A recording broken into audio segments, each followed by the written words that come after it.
Hi there, how's it going? Welcome to another BioDevils podcast. I am joined here today by two of my buddies. One of my buddies is asleep, so he's not joining us today.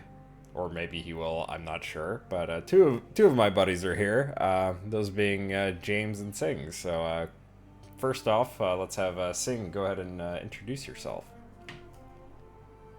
I am totally not the greatest swordsman of all demons. All right there, Gogandantis.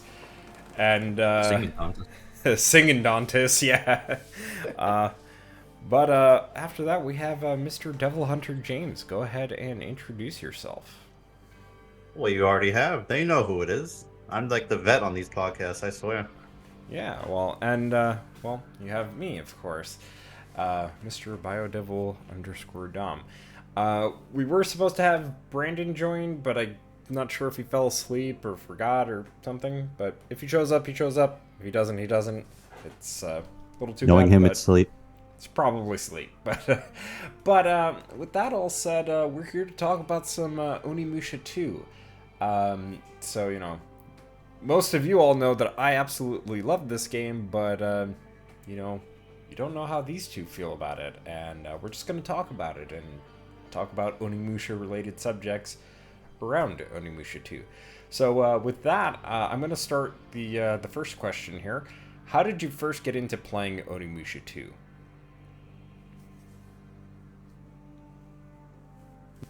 I guess I'll go. Yeah. You pretty much. Not an interesting answer, but yeah, you recommended it, and I already played Onimusha Warlords, so I was already like, okay, this is fun. Let's try out the other games. I was like, oh yeah, they improved it a lot. Especially with the weapon switching, it's probably one of my favorite things they changed for it. Big step up. Yep. Um, But we'll talk about that in just a moment. we'll get actually. into it. But yeah, pretty much just Dom recommended it to me. What about you, For Singh? me, it was more of just a matter of getting the opportunity to play it because I didn't have a PS2 growing up, so I didn't really get a lot of experience with the Onimusha series back then. I just been like vaguely following it. It wasn't really until like the remaster started coming out when I finally got a chance to play them. So when 2 was announced, I'm like, okay, I can finally dig into this without having to rely on an emulator. Nice. For me, I have a really weird and wacky story regarding how I got into Onimusha, and specifically 2. See, I knew about Onimusha back in like 2001 because I would watch my brother's dad play Onimusha. And eventually I would see him play Onimusha 3, but I never saw him play Onimusha 2. And this was at a time when, before I actually knew that he wasn't my dad, but I don't want to get into all those personal details. But anyway, eventually I asked my mom. I was like, "Hey, can you get me, this game?" And it was basically it was the Onimusha Essentials package, So eventually I ended up getting. I didn't get that exactly. I ended up getting them individually, and I had to like buy the Essentials package like way after that initial asking. But yeah, I got the games, and 2 was the one that I just kept thinking about a lot because it was a game that I had never actually played prior, and I didn't know anything about, and it was like the game that I knew the least about. But when I finally got around to playing it, I just knew that it was definitely my favorite within the series. I forget exactly what year it was when I first played it. It was definitely in like 2000, like 9-ish, 2010-ish. Like definitely around that time is when I started getting into Onimusha, like for myself. So played it, and I absolutely loved it, and I still think it is one of my favorite games of all time. So that is my story. It's long, convoluted, and I guess not as boring as other people's stories. So, but with that, I will let James read off the second question. Onimusha 2 is a larger game by comparison to the original, featuring a lot of new features and new locations, more characters, a larger story with multiple scenarios. More weapons and mechanics, pretty much more everything. In your opinion, what are some of the things you liked and disliked about the game compared to the original? I guess I could go for this one first, if you don't mind. Yeah. So like, and we can also talk about the remaster, of course, a little bit. But with the original release, of course, right? It's like this is a game that's like much bigger by comparison, as the question mentions. And what I liked about it the most is like the fact that you have like all these different characters and scenarios tied to those characters. So like you can build up your bonds with these characters and then experience the story for the most part in a different way than you would if you bonded with other characters. And I don't know about you guys, but I've always kind of liked that about Capcom games. Whenever they try to attempt to do something like that, it's, at least for me, it's a lot like RE3 in a sense, where like, okay, depending on where you decide to go in which order and the choices you made with the live selection, right? It's kind of a similar deal, right? Where it's like you'll experience the story in a different way, right? So that's like one of the things that I absolutely love. I know people really hate the gifting trading mechanic. I have a No, like yes. I have a love-hate relationship with it. I love the idea of it. I hate the way that it's implemented because of the RNG around it, and because there are certain items that you can only get through the trading. But I do like the idea of it, and I wish Capcom would have tried to have perfected it in the Onimusha games that came out after the fact. Technically, Dawn of Dreams does have a crafting mechanic in that one, but like it's not the same, you know. Like I said, I have a love-hate relationship with the trading mechanic. Like there's really good things about it, but there's also really bad things about it as well. So it's a mixed bag. But that being said, it is like, I would say arguably it's one of my more liked aspects, even though I feel mixed about it. Partly because, okay, it does go back to that bond system, and the bond system leads into those scenarios. And speaking of which, like with the characters that you get to bond with, like I really enjoy all of the characters, but if I had to pick a favorite between the 4 you get to bond with, it's gonna have to be between Kotaro and Eke. I really enjoy like their dialogue and like their character growth and stuff like that. Kotaro is just really depressing, They did a really good job at like making a really sad story around Kotaro. And Eke, every character has a sad story in this game, just so that I make that clear. But like Eke is just very dumb fun character, He's like full of energy and life, I would say, and the dumb shit that he gets into is like probably my favorite aspect of that character. For instance, when he thinks that he's gonna go save a beautiful princess or just a beautiful like village girl, and it turns out, oh, it's actually not what he's expecting, right? So stuff like that with those characters that I enjoy. And as for the weapons and mechanics, or just even some of the other things, I do really like the fact that we have like the necklaces. Those were kind of like the precursor to the vests that Akko wears. My only gripe with them is that some of them get unlocked really late into the game, and you don't really get a chance to use them, and you don't get to carry them over in like a pseudo New Game Plus sort of mode or anything like that, even in the remaster, which is unfortunate because some of them would be very useful like in early game, by comparison. I also like the charging ability and the fact that we can do chain esins. Onimusha 2 is like the first game to introduce the chain esins, which are like super cool. And I also like the weapon variety, because Samanosuke, like he only had sword variations. He didn't have anything else. And Jubei, he's got You know, he's got a standard sword, he's got like a dual-bladed naginata, he has a hammer, and he has a spear. And oh, and he also has technically a like straight double-edged sword, which you know, it's like he has a lot more variety going on with his weapon pool in comparison.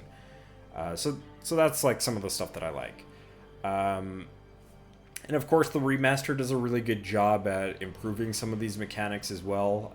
Just giving us the ability to switch on the D-pad between, you know, our melee weapons and our projectile-based weapons, which those technically also got expanded on with the gun. We have two different guns. We have a gun that fires burst bullets and then a gun that fires regular bullets. I'm not exactly sure why they separated the two, because technically you were able to use both with the Tanagashima in the first game, but you know, it is what it is. But all in all, like the overall like gameplay and stuff like that is just a much bigger improvement, and it's a lot of fun to play. It's really fast paced as well by comparison to the first one, I would say. But that's my take. I'll let one of these two start yapping away and talking about their experiences and their opinions on the game. Sing? I'd say most of what I liked about the second game it's kind of more aligns with what Dom had said earlier. Like, I like the expansion to all the weapon varieties and whatnot, like just expanding on what was done in the first game. So from my perspective, there's not much to add. In terms of dislikes, I can't really say much about that. I just kind of feel like it's just a little bit story related, and like in terms of like the overall lore, it just feels kind of a bit, I don't know, to me like more like a filler episode, if you will, if you try to read like the game's lore in comparison to the rest of the series as a whole at times, which I don't know if it works in a positive way or in a negative way. It's just kind of feels a bit detached at times. That's if you're not taking into account Blade Warriors, which even then that game's canonicity is a bit It's partial canon. questionable. So yeah, the only Is it? Yeah, Blade Warriors is partial canon. So as far as I know, the only part of that game that is actually canon is Samanosuke. Samanosuke's part is canon, and Jubei's part is canon, and technically Kaede's and Oyu's are canon as well. But everything after that is like kind of up in the air. Like definitely, like, you know, ironically enough, a character that we'll be seeing soon in the near future, Musashi and Kojiro. Oh, and also Kojiro, right? Those characters, like, their appearances are not canon as far as I know. And like you have like some of the miscellaneous characters, like you have like the Foot Soldier and like the standard Genma. Like those characters are just like not, like, their stories are just nothing. It's not canon, right? But even then, I don't know exactly which details of those stories are canon and not. I haven't played too much of Blade Warriors, to be honest. Like, it's not a terrible game, but like it's you know, it's not mainline Onimusha, so it's not as fun by comparison. But anyway, I'll let you continue. Yeah, I was just gonna say, yeah. So my original point was that, yeah, in terms of like how it adds to the lore, like if you were to kind of like go between like, or if you were to go like go from 1 to 3 and skip 2, there'd be like very little consequence that you would miss out on, like in terms of lore. It really only establishes that like Nobunaga getting a foothold, but even then you wouldn't need 2 to establish that, because, well, if you've seen one's ending, like, you know, he's already still in action. It's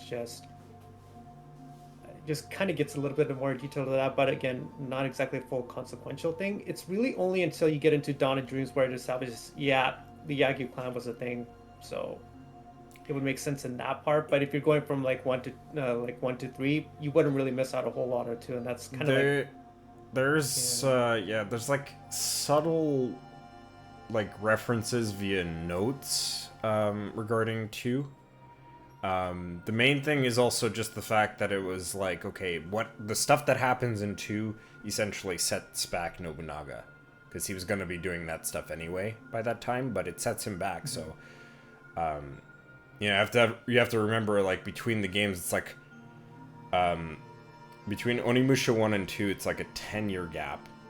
And then from 2 to Blade Warriors is a 5-year gap. And then it's like I think it's a total with 3, it's an additional 10 years, right? So it's like 20 years between 1 and 3. So, to be fair, like, yeah, you could make that argument. I would still suggest probably playing 2, because...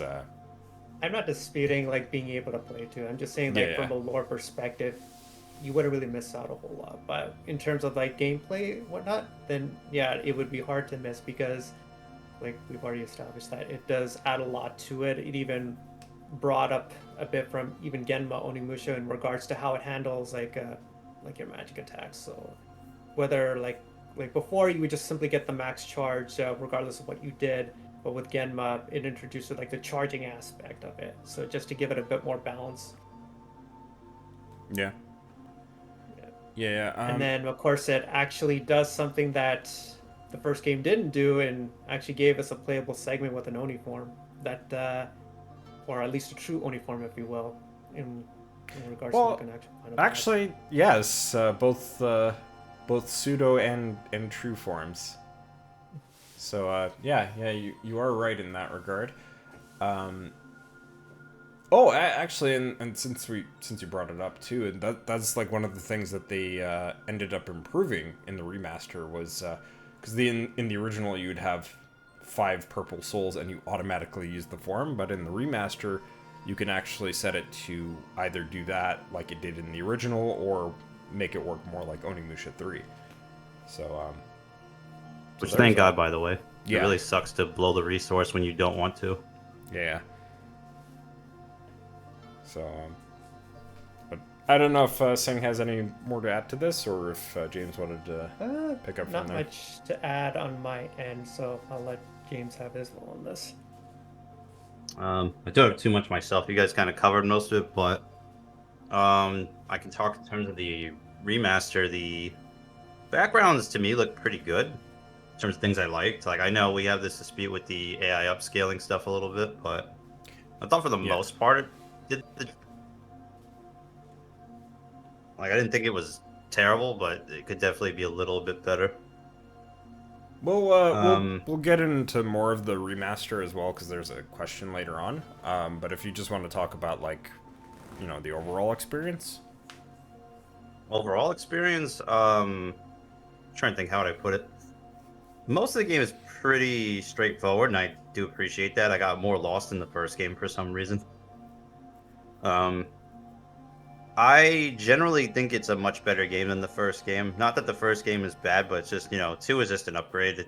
It does everything the first game does, and it's a lot more refined. The new Ishin, like the stuff you do with the Ishin mechanics, are much more interesting, more varied, I would say. Having the different weapons, again, is also nice. I kind of want to see more variety in the future, but obviously it's not for Onimusha 2's sake. Just something I'm thinking about for the series in general, since you guys covered most of the Onimusha 2 stuff right now. Yeah, I would agree with that point as well. More variety is always a good thing, of course, at least in terms of weapon variety, So I can't necessarily disagree with that. Actually, since you mentioned, like, traversal and stuff, I want to ask you, because you were, compared to me, like, you were, like, new to 2 when it originally came out for the remaster. You do go back to some of the familiar locations from the first game. How did you feel about that, like, being able to go back to a place that is essentially from the first game, but altered in very subtle ways? With the castle, right? Yep. I liked it. I mean, I like the interconnectedness. I'm kind of a sucker for that stuff in any game. So I appreciate going back, and the castle's more messed up than the first game. It was already not in good shape in the first game, and only got kind of worse. I liked it. Honestly, I like the interconnectivity. Very good. I enjoy familiarity, I guess, if that makes sense. Mm-hmm. It's a good sense of cohesion for the universe, I think. So I just like that stuff, period. Gotcha. I actually want to bring up something that I forgot to mention as far as like something I dislike, and I didn't hear either of you guys mention this. And I brought this up in my video talking about the remaster, and it was like one of the things that I wish I was hoping that Capcom would address. In the game, there is a point of no return when you come back from the castle after fighting Gogandantis, and if you talk to Juju Dorma, which is this like ugly pig, like ogre-looking monster demon, right? And if you talk to her, you go to a point of no return where you go to Yagi Village, right? But even then, I think I blocked that evil out of my head. even beforehand, right? Like you technically, if I'm not mistaken, can't really go through the hole again after returning from Gifu Castle, which means you're basically at a point where you can't go back to the castle after fighting Gogandantis, and when you progress the story, you're in Yagi Village again. You progress a little bit, and when you return to Gifu Castle from a different end, and you unlock some of the doors and get to the point where that hole was, there is no way to like basically go through the light and return to Imasho to go back and maybe trade some additional items you might have picked up along the way, because there are a couple of gift items that you can pick up. Not to mention that you start picking up a lot of mushrooms on the second half of the game, because this is like the later half of the game, right? Do you think that Capcom should have addressed that in the remaster, as far as being able to have a point of return, so that way if you had any items to get rid of, or if you wanted to increase a bond before the end of the game, as like a kind of final attempt, so to speak, do you think that should have been made available in the game? All I needed, honestly, was a pop-up saying, hey, if this is a point of no return, if you do this, you will not be able to come back to the village ever. If not, for some time. Like, a warning would be nice for that type of thing. Yeah, definitely would have been appreciated, because yeah, I honestly forgot about that until I found out the hard way when I was trying to get an item in regards to, I think it was like the training quest for OU, and then I realized, oh wait, why is this bitch here? Oh wait, I think I'm locked out now. Yeah. It's easy because this is the first time you see somebody with like the big umbrella. So like, of course you're gonna go interact with it because it's new. It's like, all right, what's this? And then, oh, I wasn't supposed to do this yet. Well, the problem is all you have to do is just look at it. Like, if you even try walking past her without interacting with her, it just triggers the cutscene. So there's not much you can do about it. That's not true. Oh, I didn't know that. I was gonna say I never got that to happen. That was weird, because it may have been a while since I did my run of the game, but I could have sworn that when I was trying to go past her, like I couldn't actually do it, and it just triggered the cutscene anyway. No, you could definitely walk past her as long as you don't interact with her. If you don't, you know what it maybe was? I think what happened was, because she was there, the NPC I needed to talk to get that item for OU was not present. So I think that's what I got mixed up with. Yeah, So I literally couldn't do anything else.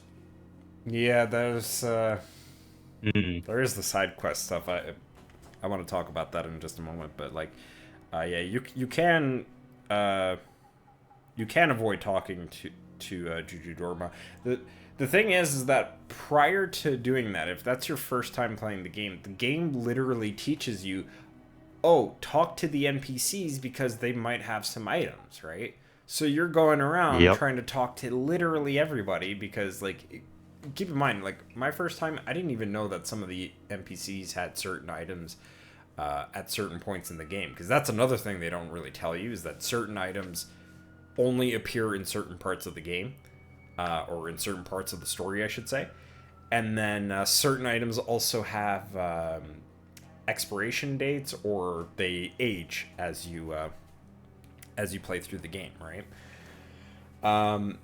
They just don't tell you that, or they teach you that, and they don't tell you that, like, hey, that there might be something story related that's going to progress the game, right? And they kind of just what they will do is, like, when you start trading at that point, right, they'll tell you, hey, there's a woman waiting for you in the market or whatever, right? That's all they tell you. So that's your warning, right? But they don't outright tell you that, oh, you're going to be leaving. So if they added like an extra line of dialogue saying like, make sure you've done everything else you want to do before you go talk to her, that would have been fine. Yeah. Something as simple as an extra line of text would not have hurt. The other thing is, I just remembered, they don't even give you items until you talk to them multiple times in some cases. True. Yes. There are certain NPCs that will not give you items right off the bat. You have to kind of pester them. So certain ones you will have to do that for. There's like a few handful that do that in particular, but yeah. Actually, so while we're on the subject, because this is gonna lead into like the side quest stuff, how did you all feel about the side quests in the game? Because the first game doesn't have any sort of side quests at all, really. No, it's pretty point A to B. Yeah, it seemed more or less straightforward. Yeah, because those are cool, but they're a little obtuse for, like, when you want to play as a certain character, you have to know that you have to give them enough, like, in the gift system for them to appear more. Yeah. And they don't. This is something they could have added. I'm kind of going to rag on the gift system now that we're on the subject. Now you got me fired up about it, because I'm remembering all the stuff that was bugging me about it. No, yeah, absolutely. Like I said, I'm the same as you, where I like the idea of it, but they don't tell you enough information about it.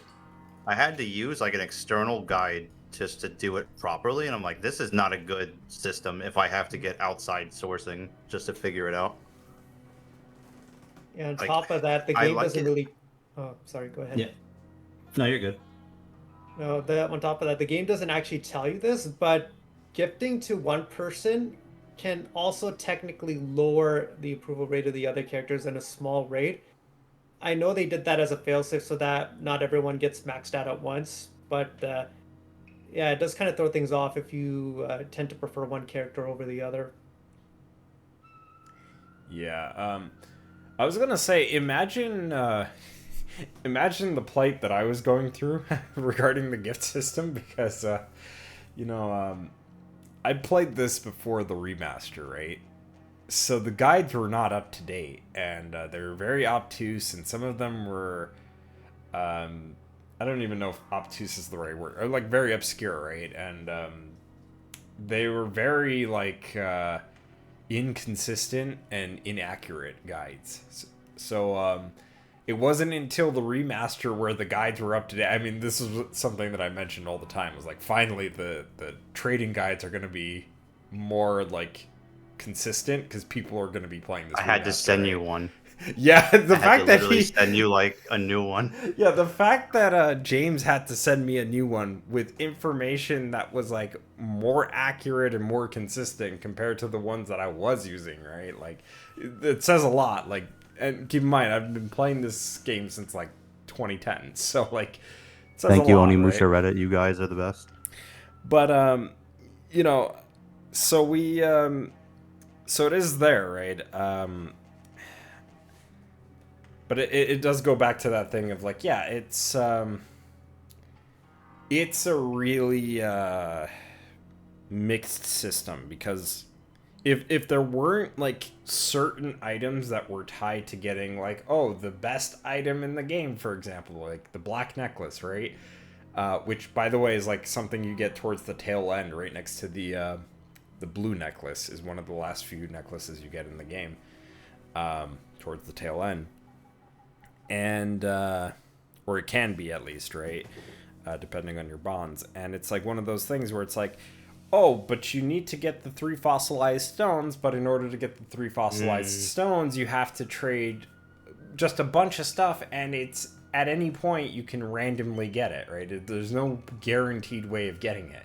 But then there are certain items that are guaranteed based on certain side quests, like there's the melon side quest, for example. So you have to trade the chalk to one character, and then you get like I think it was the emblem, and then you take the emblem, trade it with another character. They give you the melon, and then you have to give the melon to the NPC that originally gave you the chalk. There are certain things with like I think the music box if you want to get like certain pieces of armor for certain characters, and yeah, it's like there are some items that are guaranteed always to like drop a specific item if you are looking for trade. But then there are others where it's just like you might get an herb, you might get arrows, you might get bullets. You're you're never actually sure what you're gonna get. I think that the truth. Ugh. You know, like I think, like I said, So long. For me, like I do like it. I do like the trading aspect of it, but I hate the RNG tied to it. Like I like the bond system and I like the trading, but I hate how RNG heavy it is. And if there was no RNG tied to it, or maybe at the very least, if some of those like very specific items were not like tied to trading, and those were only stuff that you could buy from like the gift shop that's right next door to that main hub area. But yeah, TLDR, they suck. yes, indeed. Well, I guess unless if anybody else has anything to add to this, we can move on to the next question. Not much to add here. Alrighty then. So I'll read the next question. Onimusha 2 during the development had some cut content, such as featuring the main protagonist Jubei Yagi with an eye patch, as well as an additional character that was supposed to be a half human, half Genma, in stark contrast to Jubei, who is a half human, half Oni. Is there anything from the cut content that you wish would have made it into the full game? That one right there. Oh, that contrast between two Emma and Oni, like, sorry, Gemma and Oni. Yeah, like, what the fuck? That sounds cool. That sounds like a generational character right there in the making. If they done the cards right. Because remember, Democrat 3 wasn't even close to being out yet at the time, right? So that could have been the first archetype of the rival fights. That would have been would have went mainstream if it done it right. This is the character, by the way. That's from the concept art. And I would have liked it. Just because, okay, that also would have been in stark contrast to Magoichi, who's he's a musketeer, right? So he uses firearms. And, this is a character that uses a bow and arrow, right? So it's like, how would that gameplay differ from Magoichi, who's also a ranged type character, but is using something like a gun versus, a bow and arrow? And I also just kind of wonder how different would the story have been, with this character being a part of that story, right? It does make me wonder, though, like, considering the plot beats we did end up getting, like, for example, Kotaro being antagonistic towards OU just because of her real identity. I wonder if that was originally meant for this character instead, where he would have distrusted her because of her heritage. Yeah, I could see that. I think that would make a lot of sense. I did mention, like, when they brought up the fact that there was supposed to be this additional character and some additional aspects to the stories, like the branching paths and the stories, that when you do actually think about it, some aspects of the story, or at least some of those branching paths, kind of like what you mentioned, where, like, some of them don't seem like they line up very well with, like, the lore, I would argue more so that it feels like they may have been rushed, and it feels more like it's rushed. But I don't know if any of you guys would agree with that. Well, since I played the game, not really. I don't think the game was rushed. I think it had pattern, if anything, because of the other mechanics they added into the game. That definitely didn't feel refined enough, like the trading system, for example. On paper, again, it's not a bad system, but especially in the remaster, which is so baffling that Capcom didn't like do anything about this. Like the fact that you don't know which gift goes to who, where to get it, and all that other jazz, like a log or something. They should have done something that's a good quality of life for that thing. We did talk about Yep. that. Yeah, we talked about that Yeah. a lot actually before he came in. Pretty much a universal roasting of. It's like the only main critique we had for Onimusha 2 in terms of like negatives is like, yeah, the gift system is just atrocious. There, Yeah.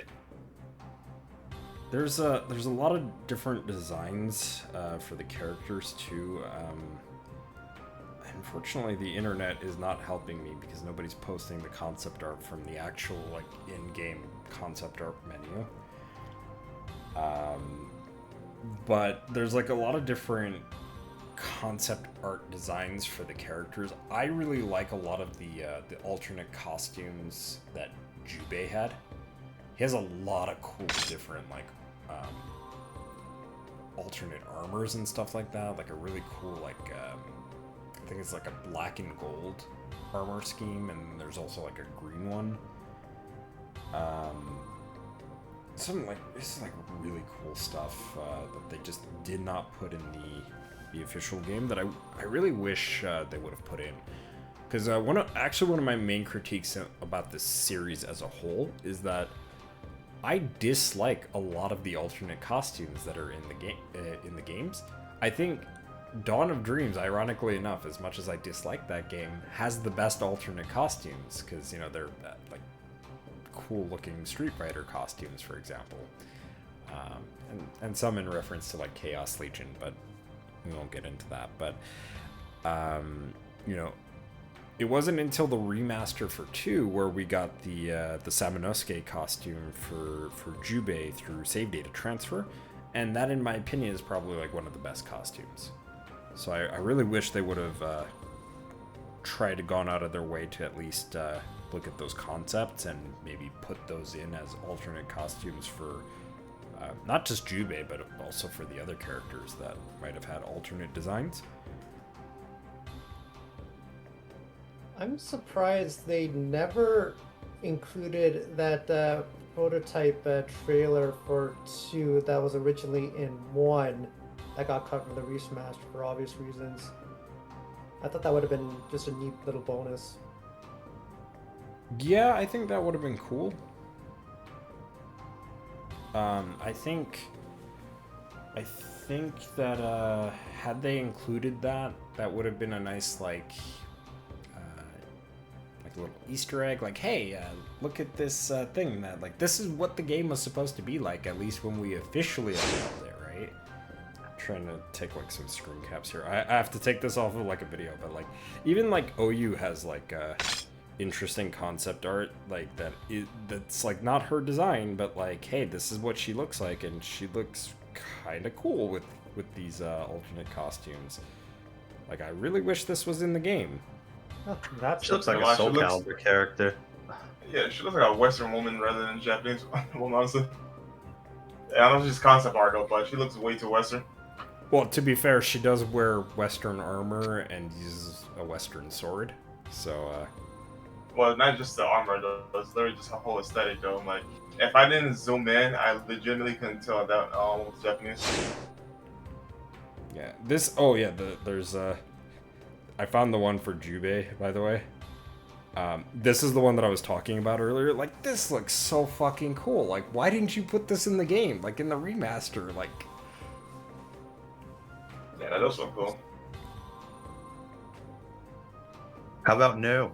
According to them. Also, is it just me, or does that prototype outfit for OU look like she's wearing chaps that are loose? Sure.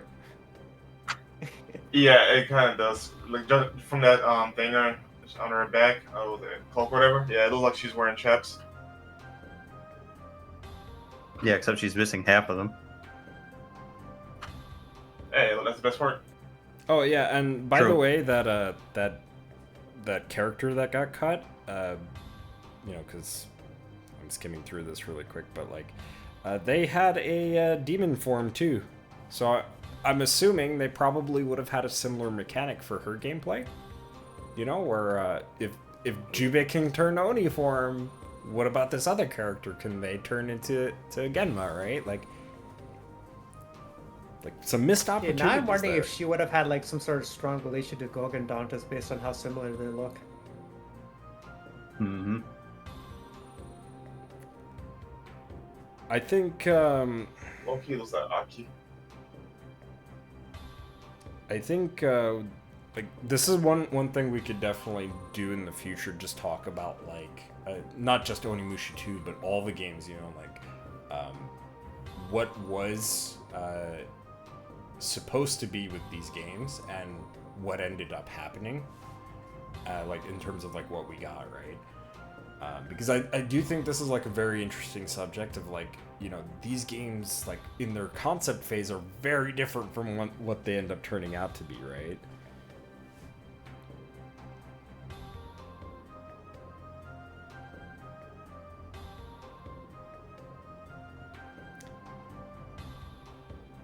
No. But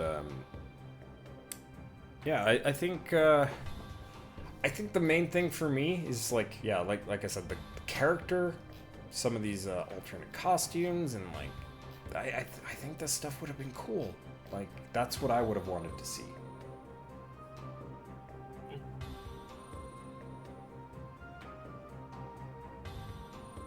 But that's all I got. I don't know if anybody else wants to say anything on this bit, or if we're good to wrap up final thoughts here. I think we've covered it honestly pretty well. Yeah. Alrighty. Well, I guess. I'm just looking through the thing right now. Yeah. I guess we'll let Brandon answer these questions before we wrap up and share final thoughts.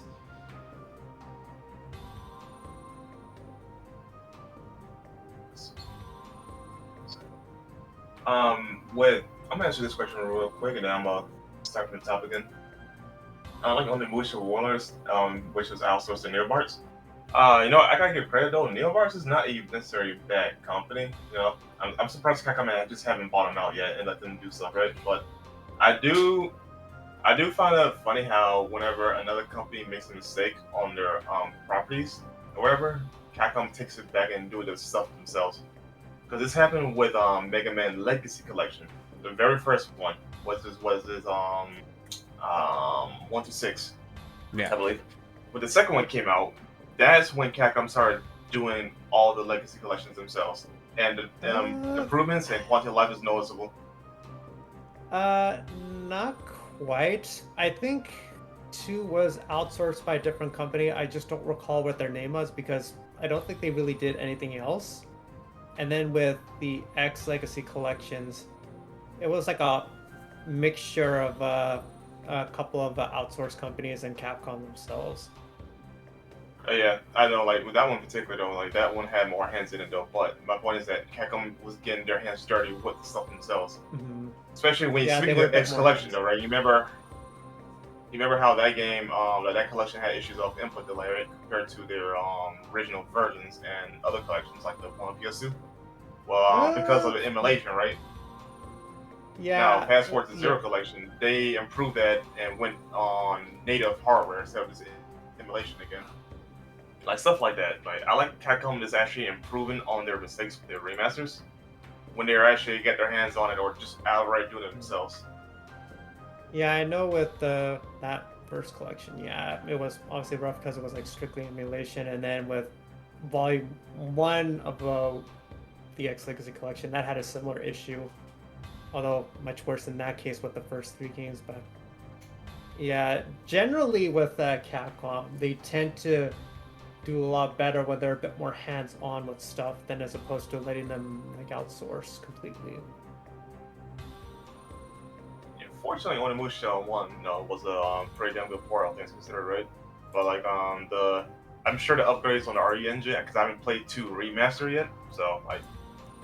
Oh, I really want to work on that one. Yeah, I really want you to play it because I think you would appreciate the quality of life they implemented onto it. You know, because I know you've played the PS2 port at least, the one that I sent you way back when. But yeah, I think as somebody who who has played those games, you'd probably appreciate what the remaster has done in terms of gameplay quality of life, because it's really good. Yeah, it was to be expected too, considering they did a damn good job with 1. The fact that I could finally at least wipe a switch. I know it's not on the fly, right? You gotta stand still, but the fact that I can do it right there is a godsend. Yeah. So it's little stuff like that. I do hope I see the similar effects with Resident Evil, Onimusha 3. And whatnot, so here's hoping. Now, to start from the top though, how did you get into Onimusha 2? Onimusha 2 is a larger game. Oh, what's up? No? Yeah? You asking anything? No. No, I was just chuckling. No. Okay. Onimusha 2 is a larger game by comparison to the original game. What you thoughts on things like? All right, I already mentioned one thing. The freaking trading system. I like it on paper. Execution could be a lot better. I spent hours trying to learn, all right, which goes where and who likes what. Because I actually had a notebook for it, and unfortunately I lost it when I moved.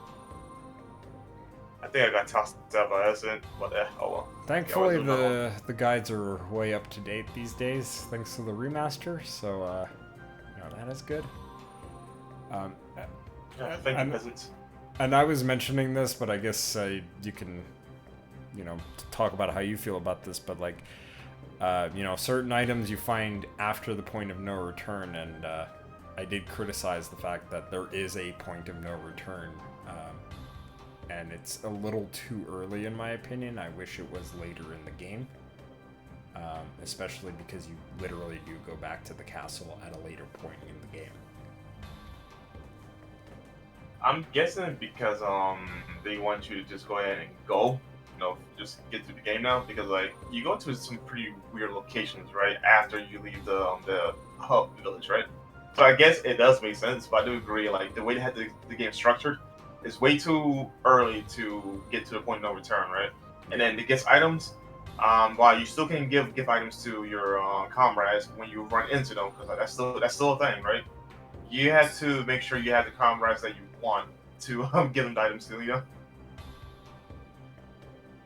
well, I wish that was a quality of life change it did though, but that would probably be changing the game a little too much, right? So they probably don't want to do that. Let's see, I'll say not much I want to add though, because overall the game is just a major improvement over Onimusha 1. Like it's not even close. Like, I do like Oni 1 a lot though, but 2 is definitely like a league of its own in terms of as a game. Quality of life, gameplay, weapons are still the same technically, plus the stuff they added. The locations are better. You go back to location in Onimusha 1. It's nice to revisit. At the full thing though, but it's still really nice to go through that. So I'm like, no complaints. The only catch is that like I am a Somanosuke fan over Jubei. So like, that's basically it. It helps that he has more games than Jubei, to be fair. Even with that though, like I don't know why, but I like Somanosuke more. Like just eliminate Onimusha 3 from the equation. I like them a lot more. I just can't explain why.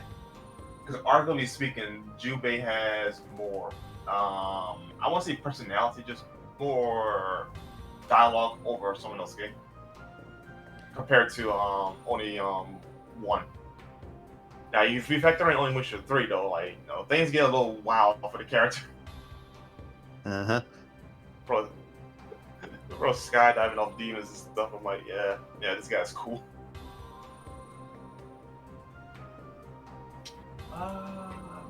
original on which of the bosses are mostly just because that's essentially. Oh yeah, so this is probably the biggest one of that 2 has over 1. I do agree. The bosses have a bit more personality. It's kind of like how Devil Cry does it, where most of the bosses in the series have something going on for them, like they talk to you before they try to kill you and stuff like that. Yeah. Yeah, so like, yeah, shit like that makes the experience of Onimusha 2 better. Not much you gotta say on that one. What's your thoughts on the soundtrack? It is more the same. It's Onimusha soundtrack. It's golden. Well, what else can I say? I love the village hub world though. Like that shit's a bop. I will literally just stand there, just listen to the music while I'm doing some background tasks. James also That makes liked 2 of it, us. Yeah. Yeah. Bro is just another me. The original had some... Let's see. The original Onimusha has some obvious horror influences thanks to the game, which we meant to be a spin-off to Resident Evil, whereas Resident Evil 2 more action, like Data Crisis, whatever. I do wish Onimusha 2 kept some of the horror of Onimusha 1. Admittedly, I think the series really would benefit from it, considering it is a pretty out there game. Like it's similar to Devil Cry, right? But arguably, I would argue scarier technically. But aside from that, it's unfortunate they took away the horror though. But Onimusha always had been an action-heavy game anyway, so like that's not the problem. It's just what they took away. Honestly, that's about it. I want to add. I should Yeah. I should also tell you, because you weren't here when I said this, that when they were doing their like Oni memos for Way of the Sword, they did mention that like Dokyo's lab, for example, that has like more of the horror elements. So it seems like, at least with Way of the Sword, they are kind of backpedaling a little bit in terms of just environments, right? Combat is still very action orientated, but it does seem like they're kind of backpedaling and bringing a little more of that horror back into there that wasn't there or was lacking in 2 and 3. That's just a good common trend with Capcom, like they going back on the old elements while still retaining the current trend or whatever we want to call it, right? So that's fine. That's whatever. They've proven they can do it, so I trust them on it. Yeah. Oh yeah, but that's it. Nothing else to say. Nothing else to say. Gotcha. So, with that, we have pretty much done a podcast on Onimusha 2. So, with that in mind, obviously, Onimusha 3 HD, don't know when it's going to happen, but when it does happen, we'll probably do a podcast on it, talking about it, both the original release and the remaster for it. Hopefully that'll be sooner than later. And maybe the other games, if the other games also get remastered. But since we've gone ahead and talked about Onimusha 2 for today, we're pretty much done and ready to go. So before we go, let's do some outros. So Singh, where can we find you, good sir? You can just find me on Twitter at Singh_Long. That's pretty much it. Yep. And then James, where can we find you? On Twitter at DevilHunterJames. Yep. And then last but certainly not least, Brandel. You can find me on Xvideos. I'm just kidding. Find me on Twitter and Blue Sky at ImmortalBrandel. I'm not active on social media that often, but still, if you want to follow me, just follow me there. Yep. And then you all can follow me if you're watching this somehow on something else as BioDevil_Dom on YouTube and pretty much everything else. I will have a link tree down in the description below for you to check out all the places that I'm at. But with that all said, we hope you all enjoyed, and we'll see you all in the next one. So, bye.